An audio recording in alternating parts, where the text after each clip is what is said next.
दुलाराय ट्राइबेल माहारिया दिनै जोबोद खैफोदाव दङ आरो खैफोदनि माने जि इंगित मैया जि आसाम केबिनेटनि जि डिसिसन आरो बे केबिनेटआव मोनद' हारिनो गोदानै एसटि थिसननायनि जाय हारिफोरा गासै बिथिंजों जौगानाय जाय हारिया सुबुं अनजिमायाव बांसिन आरो बिथांमोना बुंदों जे आसामनि 3 कौटि 40 लाखनि गेजेराव बिथांमोना 2 कौटि दङ होननानै आरो बर्तमान ट्राइबेला 45 लाख 2 कौटि आरो 45 लाख बिनि गेजेराव जुदि गादब जायोब्ला नारसिन जायोब्ला जोङो बबेयाव थावरिगोन आरो बे खोथाखौनो लानानै दुलाराय आसामनि गासै ट्राइबेल आफादफोरा सिसुवानि नेतृत्वआव जोङो सरकारखौ वार्निं होबोदों जोङो सरकारखौ जोङो गोख्रोङै जोङो खोथाखौ बुंबोदों जे कुनु कारनाव 14टा एक्जिस्टिं ट्राइबेलनि अधिकारखौ धंस खालामनानै गोदानै जाहाथे ट्राइबेल होनाय जाया। खुलुमबाय रायजो राजा नोंथांमोनखौ आंनि बे चेनेल गिबियावनो बरायना लाग्रोबाय। नोंथांमोननि गेजेराव मैयानि जायफोर दुलाराय बर' फरायसा आफाद आरो गासैबो फरायसा 18टा फरायसा आफादनिफ्राय लोगोसे CC2निफ्राय जायफोरनाखि सोमावसारनाय खुद्रिसारनाय मोनसे टस रेलि लानाय जादोंमोन बेनि सायाव आं डिसकासन खालामगोन। नोंथांमोनजों जेसेबां हायो आं जे पइन्ट टु पइन्ट रायलायनो नाजागोन आं इसिबां लाला बिला बुंला। बिनि सिगां आं नोंथांमोननो मोनसे भिडिअ होनो नागिरबाय मोनसे एडभार्टाइजमेन्ट जायफोरनाखि फाइल्स बेराम माने जोंनाव कमन बेरामा जादों दा फाइल्स बेराम ओमफ्राय प्रेसार हाइ प्रेसार ओमफ्राय प्रेसार स्ट्रक जानाय गन्थंआव साइनिस बेराम जानाय ओमफ्राय आथिं सानाय जरा जरा सानाय माने सिं सानाय बेफोरबायदि गोबां बेराम जादोंबा टिउमार जादों जेनेबा नोंहा ओमफ्राय उदैया देरदों नोंना उदैयाव माने दै जमा जानाय किडनि स्टन गलब्लाडार स्टन बेबायदि गोबां माने रोखोमनि बेमार आरो गथ' मोननो रोङै बेमार जानाय गोबां रोखोम बेमार जादोंमोन नोंथाङा आंनि बे स्क्रिनाव होबाय थानाय कन्टेक्ट नाम्बार चिरां डिस्ट्रिक्टनि सिङाव थानाय उथ्रिसार शिब मन्दिर अक्सिगुरियाव कन्टेक्ट खालामनानै थांबानो जाबाय आरोखि फाहामथाय लानो थाखाय बेखौ आं फोरमायना होनाय जाबाय। दा गुबै बाथ्राया जाहैबाय मा मैया आसामारि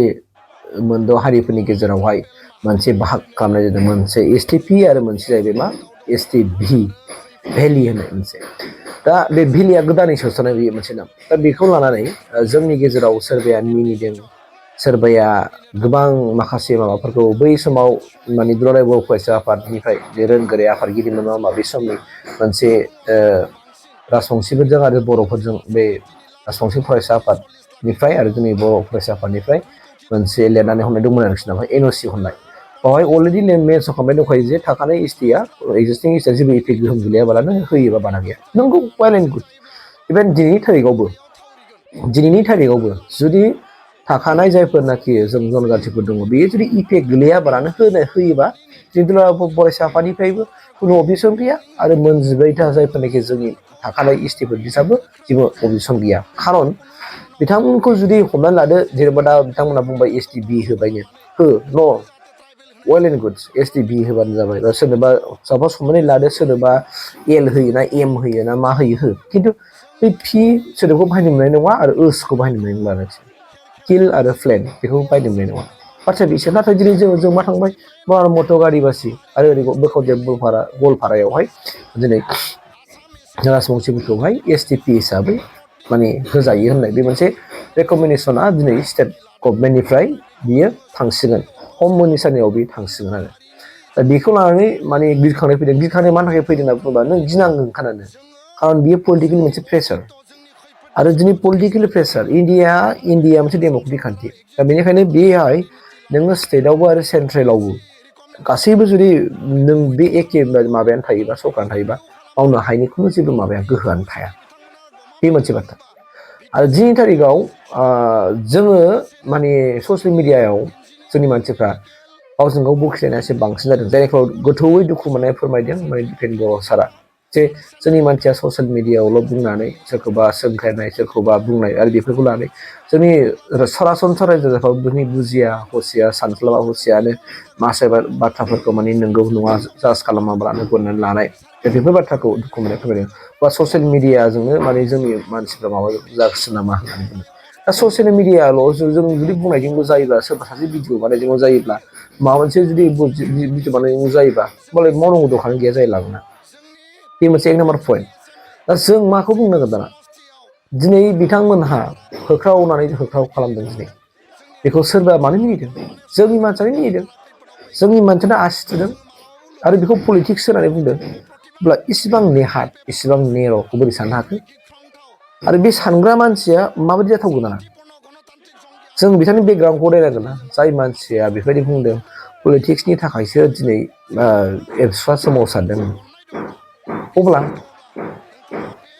दिनैनि बे थारिखआव सापस हमना लादों आं दिनै बुंबाय एबसुआ दिनै एखेबारे अहर सोमावसारनो लादों बनस'आ मानो जिरायनो थाखो जेन'बा बनस'आबो दा सोमावसारनायाव बाहागो लाफानो हायोना ना हाया ना बिसोर सानैजों बिहारू नामा एबसुजों बनस'जों बिहारू नामा कुइसना बे जादों थारमाने एबसुआ मा बर' हारिनि थामोनथा रैखाथिनि थाखाय खामानि मावोब्ला बनस'आ मानि थाखाय मावगोन बर' हारिनि थामोनथा रैखाथिनि थाखाय खामानि मावनाय नङा नामा आं दुखु मोननाय मोनदों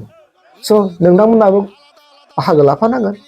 बिथांमोना इनफरमेसन हरदों हराखै नोंथांमोना जग लाफानांगोन रायजो राजाफोरखौ रिकुवेस्ट खालामनांगोन नङा होमबा जुदि खालामदोंबाथ' वेल एन्ड गुड थांफादोंमोनब्ला जुदि थांफादोंबाथ' आंनि थाखाय साबायखर बावबाय आरोखि खिन्थु जों जाहैबाय मा जोंनि बर' हारिनि गेजेरावनो दिनै मोननै मोनथाम जाबाय जेरै नोङो एबसु थाबाय बनस' थाबाय आरो बिएसइउ थाबाय दा जोंनि गेजेराव आरो मोनसे दंबावोसो अल आसामावनो जाहैबाय माने ट्राइबेल स्टुडेन्टस इउनियन होननाय मोनसे बिथांमोन दङ आरो जनजाति सुरक्षा मन्च दङ बिथांमोन गासैबो बेवहाय जोङो लैहोर लैहोर अहर थाद'नाय गैयै जों खामानि मावनांगोन आंनि दुखुआ मोनसेल' जोंनि दैदेनगिरिफ्रा जाहैबाय मा सोरबा सासे मोनसे प्लेटफर्माव रावबो जयै जिरायलायनो हाया मोनसे प्लेटफर्माव जोंनि दैदेनगिरिफ्रा जायखि पार्टिनि जायाथों मानो जायखि संगठननि जायाथों मानो बिथांमोना मोनसे प्लेटफर्माव दैदेनगिरिफ्रा जिरायलायनो हायाबा जों बोरै जागोन ना समस्याखौ जों बोरै सावरायगोन जों बोरै डिसकासन खालामलायगोन आरो जों बोरै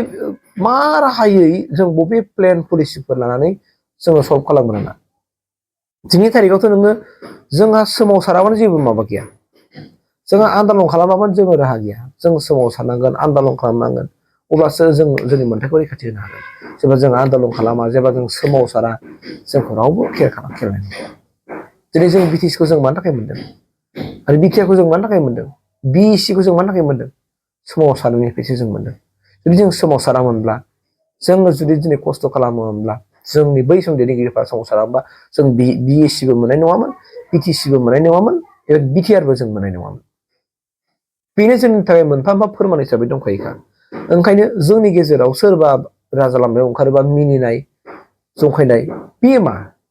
नोंहा नोंनि गथ' नैबे गथ'नि फिउचारनि थाखायथ' साननांगोनथ' नोंनि गथ'आ मा नोंथाङा सानदों गुबुन सानदों नामा जोङो माबा मोनसे हारिनि गेजेराव माबा मोनसे फैयोबा नोंथाङा बारग'गोन नामा बारग'नाय नङा स' जोङो खुनु रावबो हारि माहारिफोरजों जों खुनु मोनसे सुथुर जानो नाङा बिथांमोनाबो गावसोरनि गणतान्त्रिक भाबै खामानिखौ मावनो हो खारन बे डेम'क्रेटिक खान्थिसो मिथिबायना मावनो हो आरो जोंबो जोंनि लामाजों जों जायफोरनाखि जों होबथानाय जों राहा लामा जों लायदों बेखौबो जों डेम'क्रेटिक खान्थिजों जों थांनो हो आरो खालामलांबाय था अब्लानो बुजिगोन सरकारा गनायगोन आरो बिसोरखौ थायोब्ला मा खालामनो हाया गमामाय जुदि माबा मोनसे जुदि जोंनि भारतनि जुदि संबिधानाव जुदि माबा मोनसे प्रभिजनफोर दङब्ला बे जनजातिकरन खालामनायनि सायावहाय थाखानाय एसटि जनजातिनि अनगायै माबा मोनसे बिथांमोनहा राहा लामा दिहुननानै जुदि होनो हानाय क्षमता दंबा मोजांनि बाथ्रा खिन्थु आं मैयाबो बुंदों जाय जोंखौ जनजाति होननानै जोंखौ बिराद मुगैदों गोदो सैसे खालामजादों हटेलफ्राव हाबहोजायै